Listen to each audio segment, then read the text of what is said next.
इस वजह से लोगों को दहशत हो जाती थी। तो आज की मुरली को उसको शायद उसी से को रिलेट किया है। मैंने यही समझ के उसको ज्यादा डीपली नहीं लिया इस चीज को कि बाबा, तो मेरे को इतना समझ आ गया कि बाबा एक ही तन में आते हैं, एक ही तन का उनको आधार है। नहीं, बाबा ने ये भी क्लियर कर दिया इससे कि भूत प्रेत जो हम बोलते हैं ना, सूक्ष्म शरीर आत्माएं प्रवेश करती है, तो ये भी बाबा ने बहुत क्लियर वर्ड में कहा कि ऐसी आत्माएं आती नहीं है और किसमें प्रवेश करती नहीं है। हाँ। और दीदी फिर वो जो एक स्टोरी बीच में सुना था कि वो आत्मा 7-8 आत्माओं को उन्होंने वो किया, जो इसमें आया था ना, एक नेपाल की बहन थी, 8वें 7-8 आत्माएं इधर उधर थी। फिर वो मनीराम भाई थे, उन्होंने शरीर छोड़ा, उन्होंने दीदी कहा, तो उन्होंने कहा दीदी कहा है तो दीदी आपका उद्धार करेगी, आपको मुक्ति उन्हीं से मिलेगी। फिर वो उनके सामने बैठते हैं, उनको फील कराते हैं कि हाँ ये मैं बैठा हूँ, अच्छा मुझे बताओ। फिर वो बताया कि ये बहन के थ्रू होगी, क्योंकि ये बहन मेरी पिछले जन्म में मेरी सिस्टर थी, और इसका देखो हाथ भी टेढ़ा है, क्योंकि इसने मेरे को पिछले जन्म में मैंने इसका हाथ तोड़ा था और इसने मेरी आंखें फोड़ी थी, तो मेरी आंखें कम की रोशनी कम है और इसका ये कम है। ऐसे भी उसमें ये बताया था। तो वो सब भी फिर सब मिथ्या है क्या? ये तो मुझे पता नहीं, मैंने ये सुना भी नहीं है कभी। हाँ। ओम शांति दीदी, किसी ने ग्रुप में पोस्ट किया था एक वीडियो, 35 मिनट्स का एक वीडियो पोस्ट किया था फॉलो फॉरवर्ड में। अच्छा, वही है जो मैंने डिलीट भी कर दिया था वो।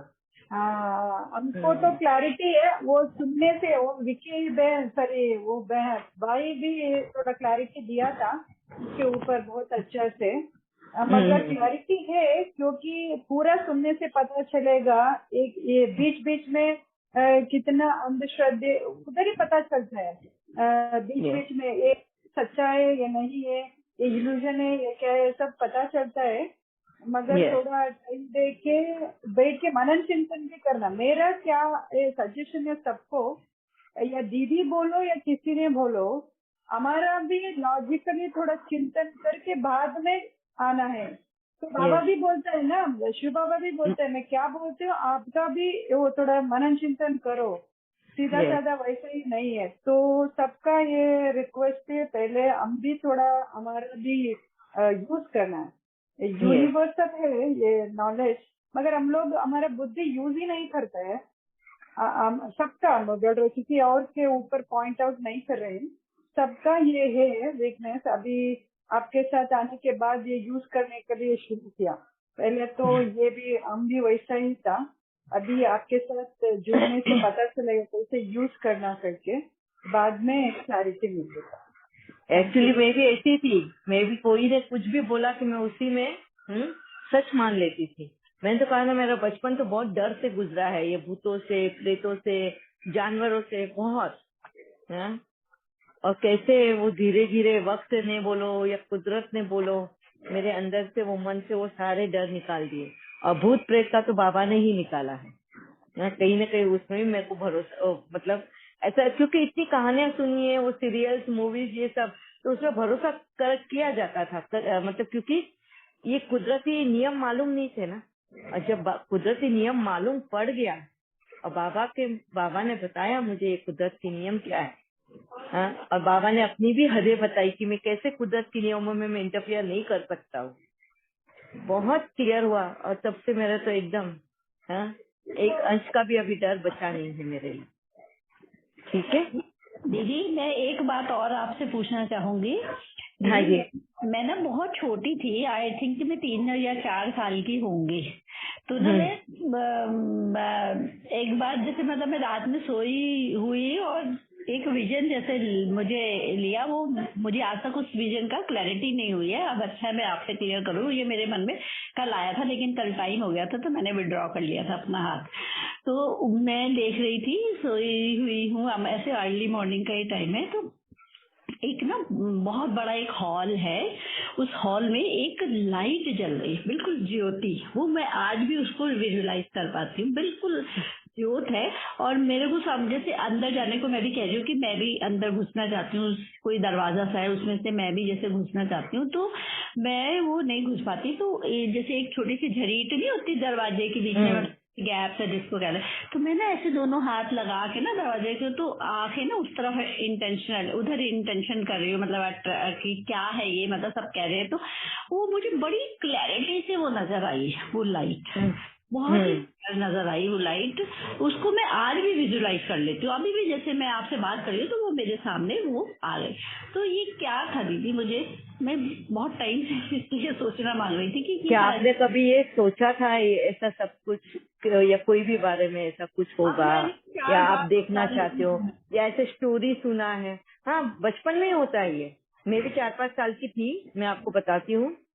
चांद जो होता है ना, हमको चांद की कहानियां सुनाते अपने मम्मी डैडी ना। हाँ। एक चांद था, चंदा मामा था ना, इस तरह की कहानियां। तो मेरे को वो कहानी ऐसे लगती थी कि सच में होते हैं ऐसे चांद। तो मैं रोज जब भी चांद ऊपर आता है ना, तो हमारा जैसे वो घर के सामने ही वो दिखता था चांद को ऊपर आते हुए, तो मैं हमेशा उस चांद को देख के बोलती थी, मुझे ना तेरी आंख मुंह सब देखना है, मुझे तू दिखा कि कैसे दिखता है, तेरी आंख मुंह अगर रहेंगे तो तू कैसे दिखेगा करके। तो रोज, तो एक बार वो पूर्णिमा का दिन था, मेरे को बहुत, जैसे आप बोलते हैं मुझे अभी भी याद है, मुझे भी अभी भी याद है कि जैसे पूर्णिमा वो चांद निकल ही रहा था, इतना बड़ा चांद था वो, जैसे कोजागिरी पूर्णिमा में कितना बड़ा होता है ना, एकदम ब्राइट वैसा।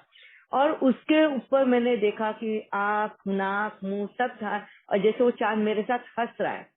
आज भी मेरे लिए वो एकदम क्लियर है। मैं ऐसे अभी भी, मतलब मेरे को ऐसा लगता है कि नहीं नहीं, वो तो सच ही है, उसको था, मैंने देखा है इस तरह का। अब जब स्कूल जाने लगे, स्कूल में पढ़ने लगे, और आज जब लोग चांद पे भी चले गए, अब वो क्लियर हुआ कि ऐसा कुछ होता नहीं है, चांद में जान होती नहीं है, ना ही उसको कोई फेस होता है, ना नाक आँख मुंह होता है। मगर फिर भी आज भी अगर वो जो हुआ था मेरे साथ में वो इंसिडेंट, वो मेरे लिए बहुत क्लियर है कि मैं बालकनी में खड़ी थी। वो भी याद है मुझे कि जैसे हमारे बेड मैट्रेसेस होते हैं ना, मम्मी ने वो सुखाने डाले हुए थे, और उसके ऊपर ही बैठ गई थी मैं, और बैठे बैठे मैं देख रही थी चांद। मतलब वो क्लियर विजन मुझे आज तक वो है, मगर वो इल्यूजन था।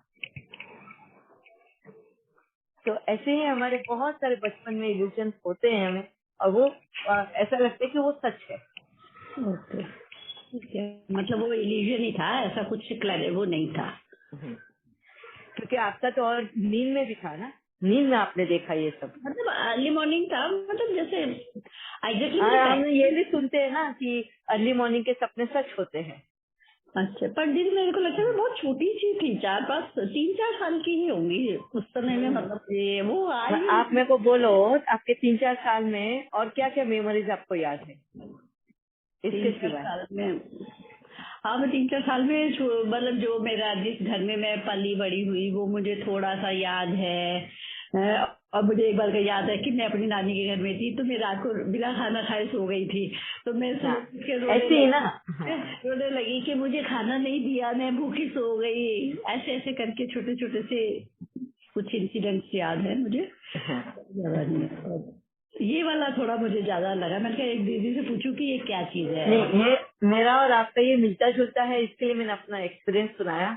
बाकी तो पता नहीं मुझे कितना सच है और क्या है। ठीक है, मेरा तो मेरे को पता चल गया कि वो इल्यूजन था। ओके, तो मेरा भी वही होगा फिर, और क्या। ठीक है, थैंक यू। यस विक्रांत भाई। हाँ दीदी जी, वो अभी एक वीडियो के बारे में डिस्कस कर रहे थे ना। हाँ, उन्होंने मुक्ति दी उनको, 7 आत्माओं को।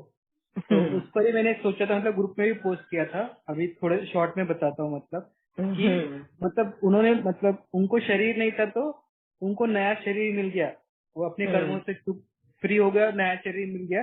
तो इसको उन्होंने मुक्ति कहा। लेकिन फिर मैंने बाबा मुरली पढ़ी, मतलब कुछ मुरली, उस अव्यक्त मुरली।